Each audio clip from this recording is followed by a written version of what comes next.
Vous m'avez beaucoup écrit pour me poser des questions sur la bursite. Alors aujourd'hui, on aborde le sujet. Je vous donne des conseils, des informations et quel type d'exercice à faire ou à ne pas faire dans un contexte de bursite et on commence dans quelques secondes.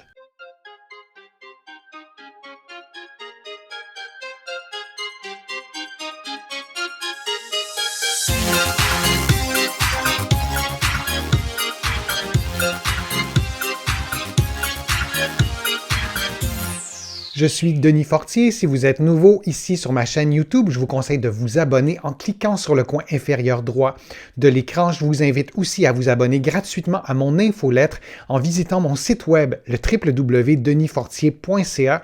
Vous êtes des milliers d'abonnés et ça me fait toujours un plaisir de vous écrire chaque semaine. Maintenant, la bursite.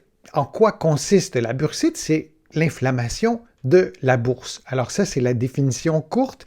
Maintenant, si on s'attarde un peu plus longuement à ce qu'est la bourse ou la bourse séreuse, c'est un coussin, un coussinet qui est rempli de liquide et qui est situé à des endroits stratégiques dans plusieurs de vos articulations, notamment la hanche et l'épaule. Et lorsqu'on parle de bursite, souvent, c'est pour une ou l'autre de ces articulations.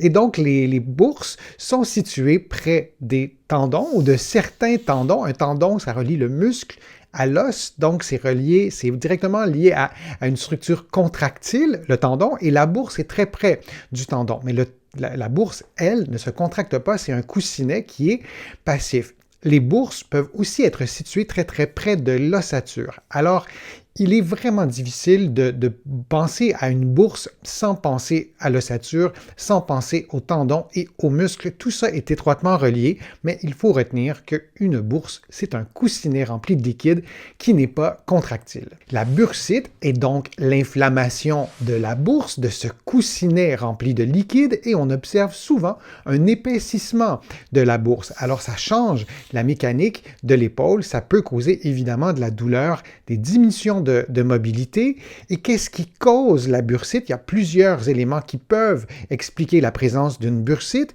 D'abord, des mouvements répétitifs peuvent, dans certains contextes, déclencher une bursite. Une blessure à un tendon, une blessure à une autre structure de votre articulation, l'épaule ou la hanche, par exemple, peut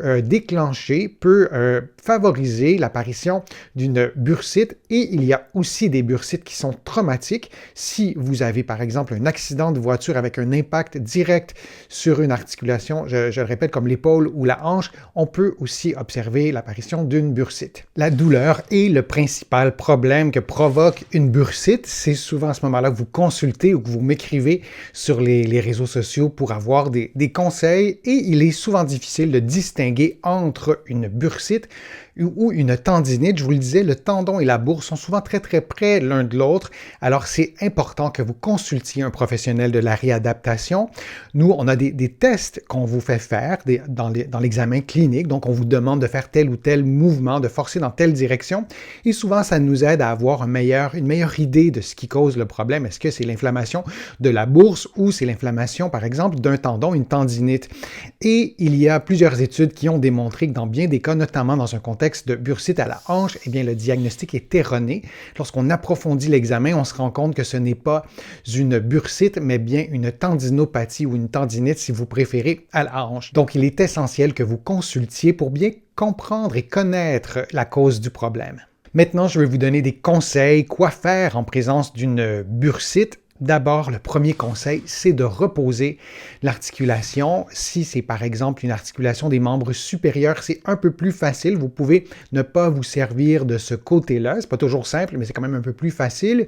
Donc, le repos, on ne veut pas avoir une immobilité complète, mais vous évitez les mouvements répétitifs, vous évitez les efforts qui reproduisent la douleur et dans certains cas, on recommande un repos relatif, donc durant environ une semaine ou deux pour laisser une chance à votre corps de guérir, en fait, par lui-même la bursite. Si c'est une articulation aux membres inférieurs, par exemple à la hanche, ben là, il n'est pas toujours simple d'être complètement au repos. On doit marcher, on doit se déplacer, mais vous comprenez l'idée. On veut éviter les mouvements d'abord qui reproduisent la douleur. On veut éviter les mouvements répétitifs.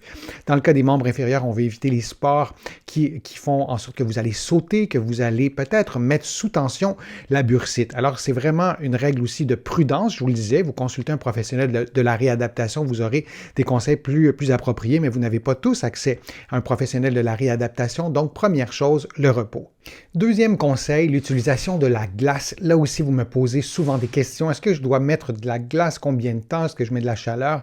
Dans un contexte de bursite, on n'a pas tendance à mettre de la chaleur, mais bien de la glace si ça vous soulage.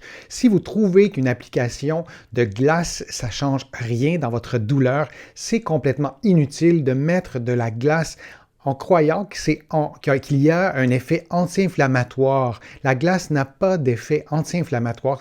Jamais ça a été démontré. C'est un peu un mythe de dire que la glace a un effet anti-inflammatoire. Par contre, la glace peut avoir un effet analgésique. Par contre, pour une articulation qui est très profonde comme la hanche, ce n'est pas simple de diminuer la température de la bourse qui est parfois en profondeur relativement, mais quand même chez certaines personnes, une application de glace ou de froid dans une enveloppe humide. Si vous mettez une serviette humide autour de la glace, par exemple, en général, c'est un peu plus efficace. Vous la placez pendant environ 15 minutes. Vous pouvez répéter quelques fois par jour.